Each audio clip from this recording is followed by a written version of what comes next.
이번 영상은 리딩 지저스 5권의 첫 번째 수업으로 복음서를 살펴보는 첫 시간입니다.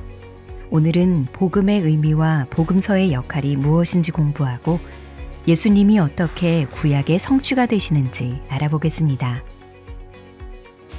신약 성경은 마태복음, 마가복음, 누가복음, 요한복음 이렇게 4권의 책으로 구성된 복음서로 시작합니다.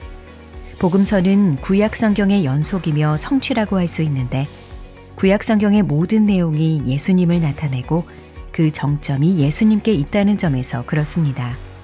따라서 복음서를 읽을 때 우리는 복음서에서 펼쳐지는 이야기가 구약 성경과 완전히 분리된 것이 아니라는 점을 염두에 두어야 합니다.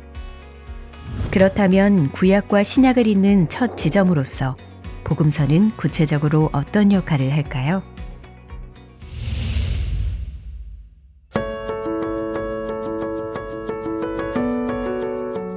복음이라는 단어는 우리에게 매우 익숙한 단어입니다. 복음이 기본적으로 좋은 소식을 의미한다는 것도 대부분 잘 알고 있죠. 그런데 이 복음이라는 단어는 구약 성경의 배경과 연결해서 살펴볼 때 더 풍성한 의미로 이해될 수 있습니다. 구약 성경은 복음을 하나님께서 통치하신다는 개념으로 설명합니다. 대표적으로 이사야 52장 7절은 이렇게 말합니다. 좋은 소식을 전하며 평화를 공포하며 복된 좋은 소식을 가져오며 구원을 공포하며 시온을 향하여 이르기를 내 하나님이 통치하신다 하는 자의 산을 넘는 발이 어찌 그리 아름다운가. 즉 좋은 소식은 평화를 알리는 소식이며 구원이 이르렀다는 소식이고 하나님께서 통치하신다는 소식입니다. 이 모든 요소들이 합쳐져서 복음이라는 하나의 그림을 그려내는 것이죠. 마가복음은 하나님의 아들 예수 그리스도의 복음의 시작이라는 말씀으로 시작합니다. 여기서 예수 그리스도의 복음이란 이사야 52장 7절 말씀에 비추어 볼 때 예수 그리스도와 하나님이 통치하신다는 의미가 함께 어우러진 개념이 됩니다. 즉 예수님께서 이 땅에 오셔서 말씀하시고 행하시는 일들이 하나님의 통치하심을 드러낸다는 뜻이죠. 복음이 좋은 소식인 이유는 이사야와 여러 선지자들이 고대하던 기름 부음 받은 메시아, 곧 예수 그리스도를 통해 참된 평화와 구원, 하나님의 통치하심이 선포되기 때문입니다. 복음서의 모든 본문은 예수님이 구원을 이루기 위해 행하신 일들을 중심으로 흘러갑니다. 이는 예수님이 이야기의 주인공으로 등장하지 않으실 때도 마찬가지입니다. 따라서 우리는 3가지를 기억하며 복음서를 읽어야 합니다. 첫째, 성경의 이야기가 예수님을 중심으로 어떻게 흘러가는지. 둘째, 예수님과 다른 인물들 사이의 갈등이 어떻게 전개되는지. 셋째, 예수님을 통해서 하나님의 주권과 구원이 어떻게 펼쳐지는지. 그리스도가 중심인 이 3관점으로 복음서를 읽는 것이 중요합니다.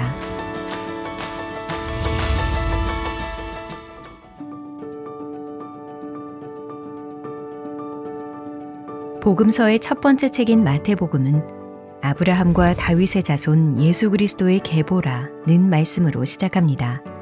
예수 그리스도의 오심을 구약 성경의 맥락 가운데 선포하는 것이지요. 그런데 아브라함이 먼저 나오는 한국어 성경과 달리 원어인 헬라어 성경에서는 다윗이 먼저 등장합니다. 즉 원문은 다윗과 아브라함의 자손 예수 그리스도의 계보라고 기록되어 있는 것이죠. 마태복음은 예수님께서 다윗의 자손, 다윗의 반차에서 난 왕으로 이 땅에 오셨음을 가장 먼저 보여줍니다. 그래서 다윗과 왕권 중심의 계보로 예수님을 소개하면서 마태복음을 시작합니다. 이를 통해 다윗의 자손인 예수님이 영원한 나라를 다스릴 것이라 약속된 왕으로 오셨다는 점을 강조합니다. 또한 예수님은 다윗의 자손일 뿐만 아니라 온 이스라엘의 조상인 아브라함의 자손으로 오셨습니다. 하나님께서는 아브라함과 맺으신 언약에 따라 아브라함으로부터 12부족이 나오게 하셨고 12부족으로부터 온 이스라엘이 나오게 하셨습니다. 그리고 이들을 통해 땅의 모든 족속이 복을 받을 것이라고 약속하셨죠. 따라서 아브라함의 자손이라는 말은 얼핏 보았을 때는 이스라엘의 초점이 맞춰진 것 같지만 사실은 그 이상을 의미합니다. 이 말은 땅의 모든 족속이 아브라함으로 말미암아 복을 얻을 것이라는 약속을 상기시키며 복음이 이스라엘만이 아닌 모든 족속을 위한 것이라는 마태복음 전체의 메시지가 담긴 것이죠. 이 메시지는 마태복음 전체에 걸쳐서 나타나고 마태복음 마지막에 나오는 모든 민족을 제자로 삼으라는 예수님의 지상 명령을 통해 강렬하게 강조됩니다.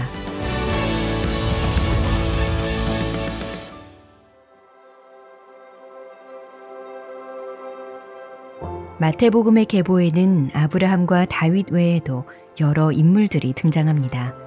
그리고 우리는 그들의 이름을 통해 이스라엘의 역사를 요약하여 보게 됩니다. 아브라함으로부터 시작된 이스라엘은 다윗을 통해 위대한 나라가 됩니다.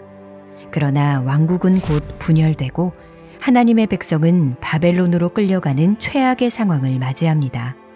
성전이 파괴되고 백성들이 노예로 잡혀가면서 다윗 왕과도 끊어지는 듯한 소망 없는 상황에 처하게 되죠. 유배기 이후 새롭게 세워진 다윗 가문의 왕들을 통해 이스라엘은 잠시 소망을 품지만 구약의 선지자들이 선포했던 소망이 온전히 성취되지는 않습니다. 이러한 상황 가운데 우리가 볼 수 있는 것은 장차 오실 왕에 대한 기대입니다. 그 왕은 곧 다윗의 자손인 예수 그리스도시며 예수님 안에서 이스라엘 역사는 절정에 도달하게 됩니다. 이어지는 마태복음 1장 21절은 넓은 관점에서 사복음서 전체의 요약이자 초점이라 할 수 있습니다. 아들을 낳으리니 이름을 예수라 하라. 이는 그가 자기 백성을 그들의 죄에서 구원할 자이심이라 하니라.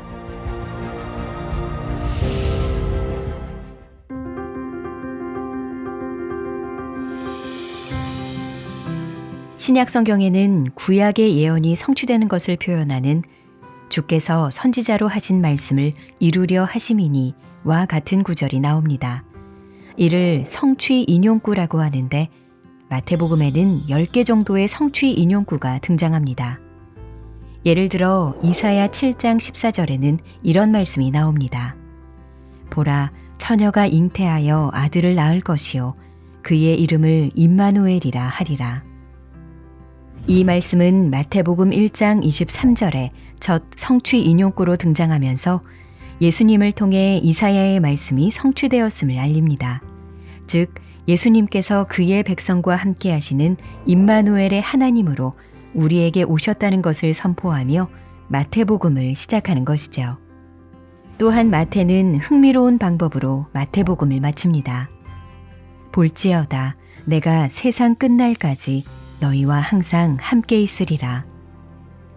부활하신 예수님께서 자신이 모든 권세를 가지셨으며 자기 백성과 함께 하실 것이라고 선포하신 말씀으로 마태복음의 끝을 맺지요.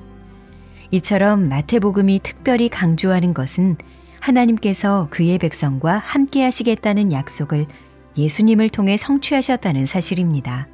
그리고 이러한 구약의 성취는 4개의 복음서 중 특별히 마태복음에서 강하게 드러납니다.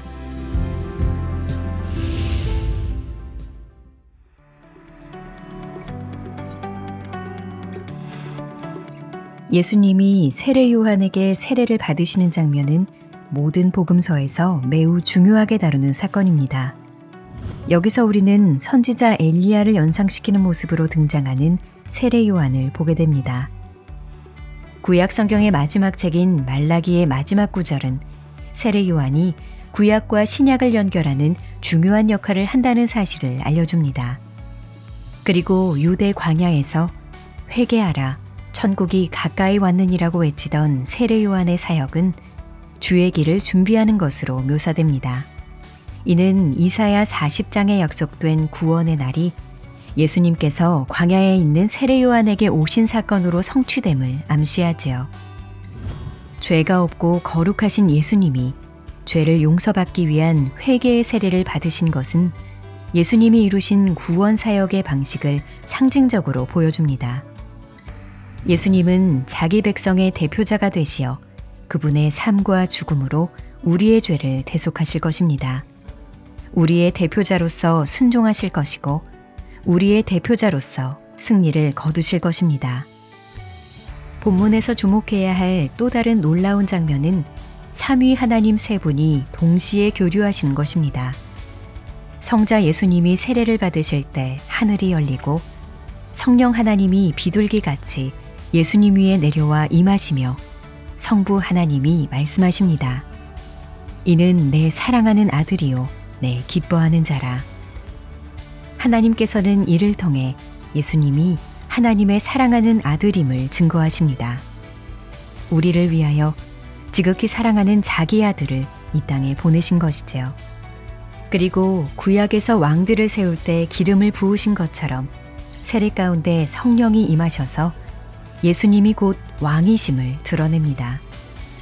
예수님의 세례는 바로 구약 성경이 그토록 기다리던 다윗의 반차를 따른 왕의 대관식인 것입니다.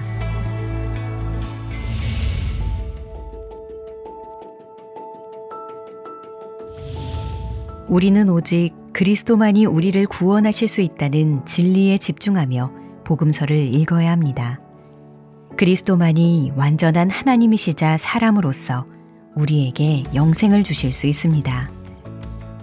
동시에 우리는 구원을 주신 그리스도를 기쁨으로 따라야 하는 제자로서의 부르심을 받았습니다. 성령의 능력으로 복음이 요구하는 삶을 살아내야 합니다.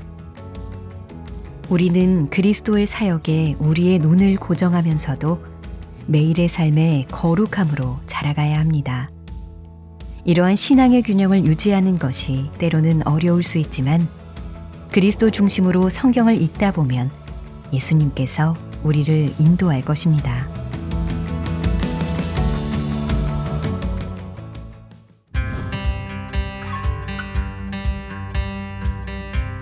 다음 영상은 리딩 지저스 5권의 두 번째 수업으로 복음서를 이어서 공부하겠습니다. 우리의 구원자로서 광야의 시험을 이기신 예수님을 깊이 알아보고 그가 선포하신 복음의 내용과 행하신 기적들을 통해 예수님이 어떤 분이신지 함께 살펴보도록 하겠습니다.